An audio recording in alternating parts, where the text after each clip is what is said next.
Tornano i grandi appuntamenti riservati alle due ruote sulle strade di Povegliano. Siamo in provincia di Treviso, dove ancora una volta è salito in cabina di regia il gruppo sportivo Povegliano, capitanato dall'inossidabile presidente Ivano Cauduro, che in occasione del 60° anno di attività della propria società si è impegnato nell'allestimento del campionato regionale veneto riservato agli allievi.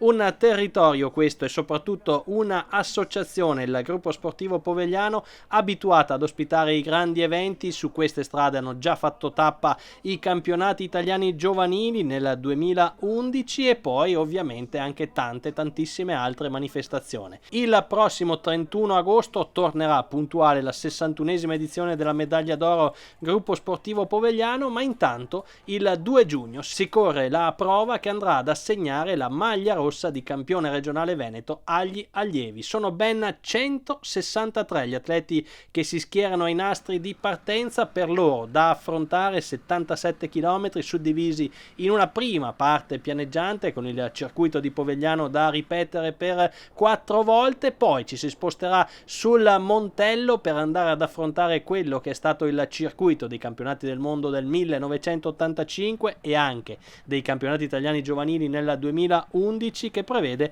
la scalata alla presa 5 dal versante di Santi Angeli. Ebbene, 2 tornate sulle rampe del Montello per poi tornare a Povegliano e andare ad incoronare il nuovo campione regionale targato 2025. Prime fasi di gara con il gruppo in lunga fila indiana. Avete visto ripetersi diversi allunghi in testa alla corsa. Tra le formazioni più attive sicuramente la Faizanec SZ Sandrigo Bike, che riesce ad allungare con il dorsale 46 Simone Tappa e con lui il 128 portacolori della ciclistica Monselice Tommaso Bottaro. Questa coppia rimane al comando per alcuni chilometri, poi il plotone andrà a riportarsi sulle loro ruote. Gruppo che rimane compatto anche nel tratto di trasferimento verso il Montello e che affronta quindi la prima salita di giornata a ranghi compatti. Un plotone che si seleziona, rimangono davanti una quarantina di atleti che vanno a scollinare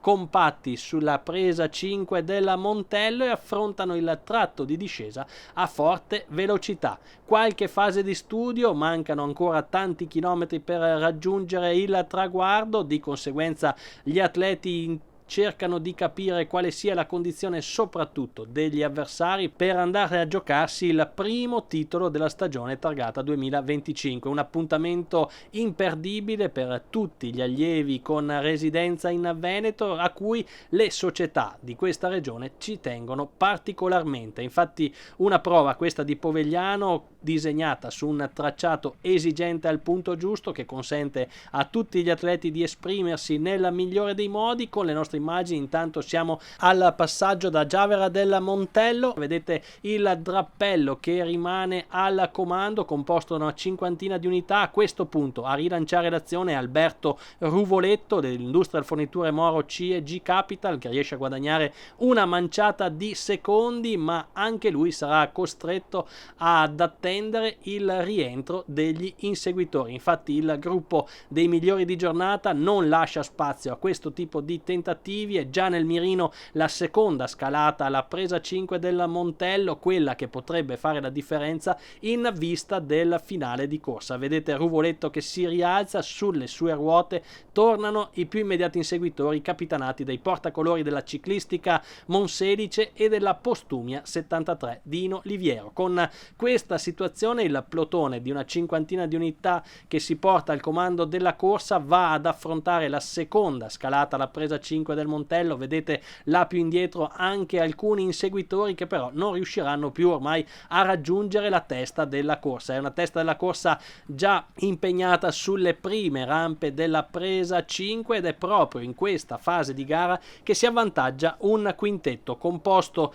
da Xavier Bordignon della Postumia 73 Dino Liviero, con lui Jacopo Sella della Borgo Molino Vigna Fiorita, quindi troviamo il dorsale 116 di Filippo Zugliani, Sebastian della Termopiave Valcavasia Junior Team, e ancora con il numero 133 Riccardo Iasci della Ciclistica Monselice e con la 139 Andrea Endrizzi del Veloce Club Città di Marostica. Questi 5 atleti riescono a fare la differenza nel corso della seconda scalata al Gran Premio della Montagna dei Santi Angeli, vanno a scollinare sul Montello con un vantaggio minimo di appena 20 secondi sui più immediati inseguitori. Nel tratto di discesa le carte si rimescolano, torna a ricomporsi il drappello di una cinquantina di unità che avevamo già visto al comando della gara. A rilanciare l'azione troviamo il dorsale 52, vale a dire Giacomo Dalla Pria della Faizanec SZ Sandrigo Bike, e con lui il 141 con la maglia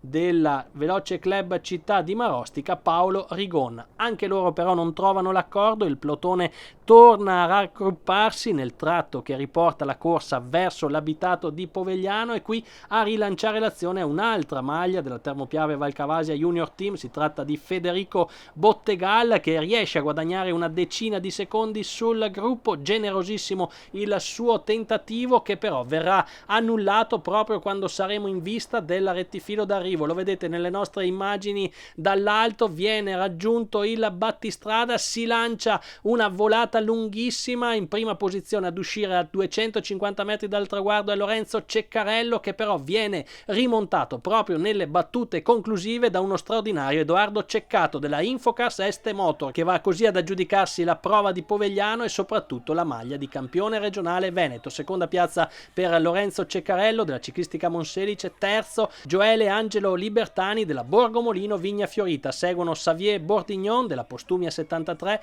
e Gabriele Bertagnoli della Bruno Gaiga. Bellissima questa ripresa aerea che ci consente di andare ad ammirare la rimonta straordinaria di Edoardo Ceccato della Infocar Este Motor, e ora spazio alle interviste con i protagonisti di giornata.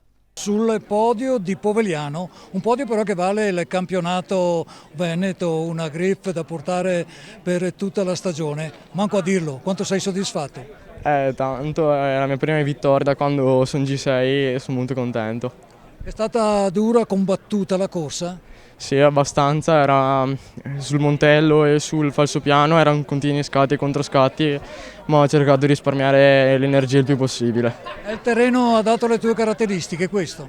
Allora, il Montello sì, la svolata un po' meno, di solito arrivo massimo 10° io in volata.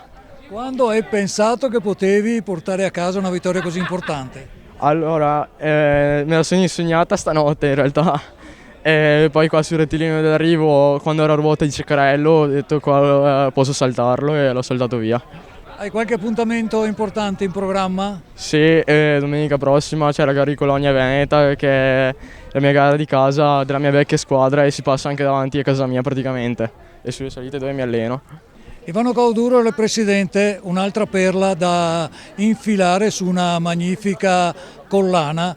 Primissima esperienza per il campionato veneto. La sintesi, emozioni, sensazioni? Ma soddisfazione per il 60°, e in questi anni che abbiamo sempre dato il più possibile, e penso che sia coronamento di un percorso fatto da diversi anni, insomma questo. Siamo contentissimi di averlo avuto, è andato bene e più di così siamo soddisfatti, insomma. Ci sono stati i campionati italiani negli anni precedenti, per festeggiare il 60°, la prova valida per il campionato regionale. Quando si fa la sintesi si analizza se tutto è andato per il verso giusto. Com'è andata? Ma non è successo niente da quello che ho sentito, che mi hanno detto, penso che sia stata una delle migliori manifestazioni avute noi come corsa ciclistica, come gara. È andato tutto bene, hanno vinto, sono arrivati in tanti, hanno vinto i migliori perché il percorso è questo, è una bella volata e sono contento, insomma siamo contenti. Che cosa pensiamo a fine agosto adesso? Adesso pensiamo alla prossima, a quella che è la nostra classica di settembre, la 61esima, e qui è il 60° che festeggiamo con la 61esima insomma, gara. Nicola Colavo è sindaco di Povegliano, dove il ciclismo è di casa non soltanto dai giorni nostri ma da tanto tempo. Oggi un 60° atteso su queste strade. Quali emozioni hai vissuto, sindaco? Il ciclismo è sempre stato di casa a Povegliano ed è sempre una grande emozione, è stata un'altra grande giornata di sport, vedere i ragazzi impegnarsi così, fare fatica e arrivare in volata e giocarsela all'ultimo è stata veramente un'emozione e una giornata importante. Qui c'è un'associazione che è un motore inarrestabile, a cominciare dal presidente e dai suoi collaboratori. Ci si può fregiare di un gruppo così importante? È una cosa bellissima per il territorio, il gruppo sportivo di Povegliano ha una ramificazione importante, si occupa di ciclismo, si occupa di pallavolo, di basket, e fa giocare tantissimi ragazzini, oltre 200. Ivano Cauduro, il presidente, è una spinta incredibile per il gruppo e tutti i ragazzi che lo seguono fanno veramente un grande lavoro per il territorio.